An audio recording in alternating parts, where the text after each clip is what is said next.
सभी को नमस्कार। नमस्कार सर। आज की कहानी के हेडलाइन है, इंसान कठोर इतना होता है कि हर चीज झेल लेता है और नरम इतना होता है कि एक शब्द भी उसे चुभ जाता है। अच्छा मोटिवेशन है।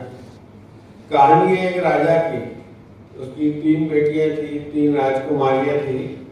तीनों को गुरुकुल भेजता है, गुरु से शिक्षा ग्रहण करने के लिए। और वो जाती हैं तीनों।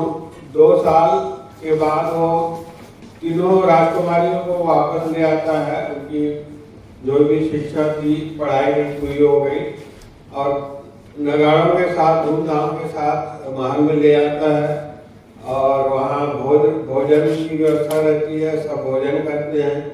उसके बाद आम सभा रहती है। आम सभा में सब बैठे रहते हैं, राजा, मंत्री, महामंत्री, और तीनों राजकुमारियां आती हैं। तो राजकुमार महामंत्री से कहते हैं, महामंत्री जी आप राजकुमारियों से कोई प्रश्न पूछिए, हम भी तो देखें क्या उन्होंने विद्या ग्रहण की है। तो महामंत्री ने कहा, नहीं महाराज, मुझे कोई शंका नहीं है, सब ठीक है। बोले नहीं, आपका प्रश्न बनता है, पूछिए उनसे। तो ठीक है। तो महामंत्री ने तीनों से एक ही प्रश्न पूछा।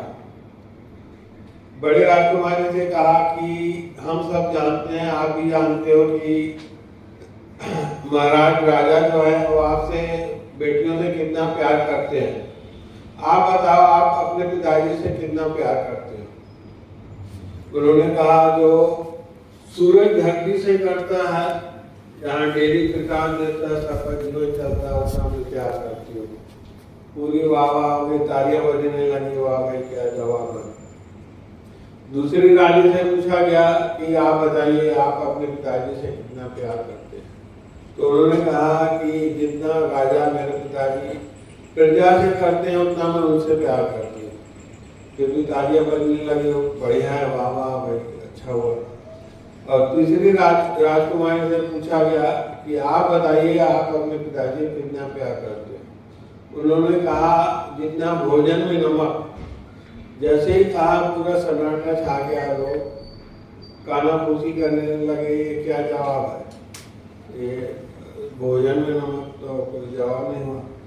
महाराज भी सोचने लगे। उन्होंने कहा महामंत्री से कि लगता है तीसरी राजकुमारी की शिक्षा पूरी नहीं हुई है, उसको जाओ अभी गुरुकुल छोड़ के आओ, कुछ महीने वहाँ रहेगी, विद्या ग्रहण करेगी, तो उसको ले आएंगे। तो महामंत्री उसको ले जा रहे थे। तो रास्ते में पूछा, राजकुमारी आपका जो उत्तर था वो बहुत सुंदर था, तो महाराज ने ऐसा क्यों किया। बोला, पापा की कोई गलती नहीं है, महाराज की गलती नहीं है, दुनिया का दस्तूर है। कुछ अलग बात कर दो, हट के बात कर दो, लोगों को समझ में नहीं आती है और हंसी उड़ाते हैं। पिताजी की इसमें कोई गलती नहीं। महामंत्री समझ गए। उसको, राजकुमारी को गुरुकुल छोड़े और सीधा आए महल में और सीधा रसोई घर में गए। हलवाई से कहा कि आज के शाम के भोजन में नमक मत डालना, सब्जी में नमक मत डालना। उन्होंने वैसा ही किया। शाम को जब भोजन के लिए महाराज बैठे, थाल परोसा गया, तो सब्जी में नमक ही नहीं था। जैसे ही एक निवाला लिया, मुंह में डाला, तो नमक कहाँ है, इसमें थाल को उधर कर दिया। जैसे ही नमक खोला, उसके आंखों में से आंसू निकल गए। बोले, ये क्या, मैंने अपनी बेटी को कितनी बड़ी सजा दे दी। तुरंत वो गए, उठे और गुरुकुल गए और अपनी बेटी को धूमधाम से फिर से नगाड़ों के साथ वापस ले आए। छोटी सी कहानी ये सिखाती है कि कई बार हम शब्दों के चक्कर में, बातों के चक्कर में लोगों से अपना रिश्ता खराब कर बैठते हैं। लोगों का इमोशन नहीं समझ पाते। कई बार जो शब्द नहीं बोल सकते हैं, वो भावनाएं बोल देती हैं। इसलिए असली इमोशन को पहचानिए, अपने रिश्ते बचाइए, नहीं तो रिश्ते टूटने में देर नहीं लगेगी। धन्यवाद।